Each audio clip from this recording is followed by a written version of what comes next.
Hello guys, আসসালামু আলাইকুম। It's me ইয়াসিনের জন্য গাইস, আজকে আমরা যাব হচ্ছে মিরপুর শেরেবাংলা স্টেডিয়াম। সো আমি কখনো খেলা দেখতে যাইনি, এই ফার্স্ট টাইম আমরা যাচ্ছি ফ্যামিলির সবাই।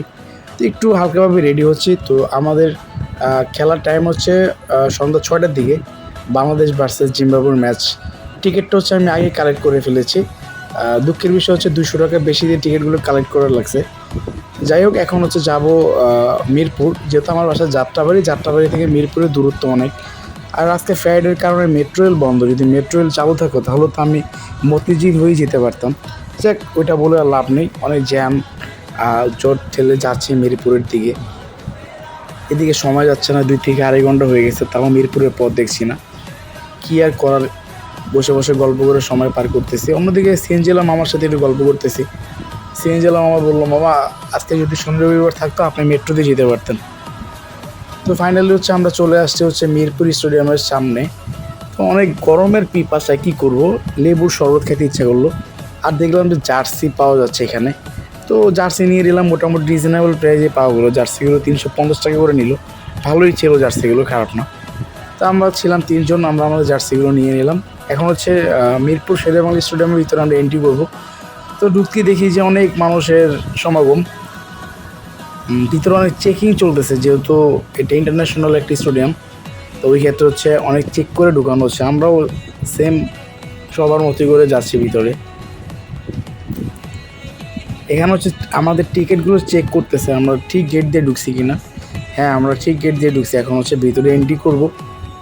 অন্যদিকে আমাদের চেকিং করার পরে আমরা হচ্ছে এখন আমাদের যেই গেটের ভিতর দিয়ে ঢুকে যেভাবে আমরা যাবো ওইটা খুঁজতেছি, খুঁজে পাচ্ছি না। হ্যাঁ, ফাইনালি আমরা পেয়ে গেছি অ্যান্ড আমরা স্টেডিয়ামের ভিতরে ঢুকে গেছি।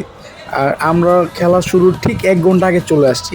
তো দেখে তো ভাবলাম যে না রে ভাই, স্টেডিয়ামে কোনো মানুষই নেই, শুধু মনে আমরাই আছি আর হাতে গোনা কয়েকজন। কিন্তু না রে ভাই, কয়েকটা ঘন্টা যাওয়ার পরে দেখলাম পুরো স্টেডিয়াম কানায় কানায় পরিপূর্ণ হয়ে গেল।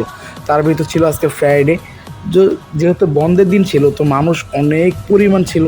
তা আমরা এখানে আসলে দেখলাম যে সিট কীরকম পাওয়া যায়।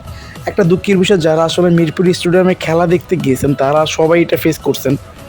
আর যে এখানে স্টেডিয়ামের যে সিটগুলো আপনারা দেখেন, এই সিটগুলো ভাই একটু কোনো ভালো না। এখানে আপনি আসলে বসলে বুঝতে পারবেন যে কী টাইপের সিট দিয়ে আসলে দর্শকদের খেলা দেখানো হয়।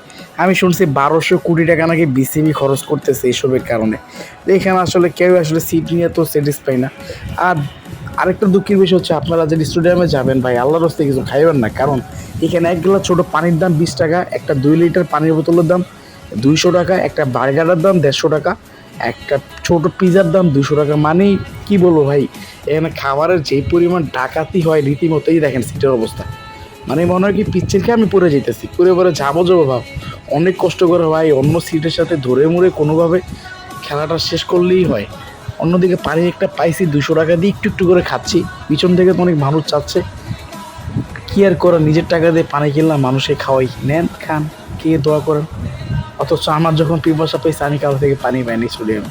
আর দিবেই বা কেন ভাই, কারণ স্টেডিয়ামে পানির যে দাম। যাই হোক, খেলাটা শেষ হলো ফাইনালি, বাংলাদেশ উইন হয়েছে। আপনারা দেখছেন বাংলাদেশ ভার্সেস জিম্বাবুয়ে ম্যাচ। খেলা শেষ হওয়ার পর এখন আমি স্টেডিয়াম থেকে বের হব, যেহেতু আজকে প্রচুর পরিমাণ দর্শক ছিল, তাই ভিড়ের কারণে বের হইতে পারে নাই, একটু টাইম লাগছে। আমি প্রায় দীর্ঘ 1.5 ঘন্টা ওয়েট করা লাগছে। 1.5 ঘন্টা ওয়েট করার পরে আস্তে আস্তে আমরা বের হওয়ার জন্য নিচে নামবো। যখন দেখলাম যে না, একটু ফাঁকা হচ্ছে, এখন নামা যায়। তো আমরা স্টেডিয়ামের দোতলায় ছিলাম, উপর থেকে আস্তে আস্তে নিচের দিকে নামতেছি। নেমে আস্তে আস্তে গন্তব্যে চলেছে বাসায়। আর হ্যাঁ, মাথায় আমার একটা জিনিস কাজ করতেছে, যেহেতু আমার বাসায় আবার যাত্রাবাড়ি যেতে হবে। তো এইখানে যাওয়ার সময় আসলে অনেক কষ্ট হয়ে যাবে, কারণ স্টেডিয়াম থেকে হাজার হাজার দর্শক বের হচ্ছে। তো তারা তো কোনো না কোনোভাবে যে যার গন্তব্যস্থল যাবে, এখানে অবশ্যই পরিবহন সংকট পড়বে। ঠিক তাই হয়েছিল।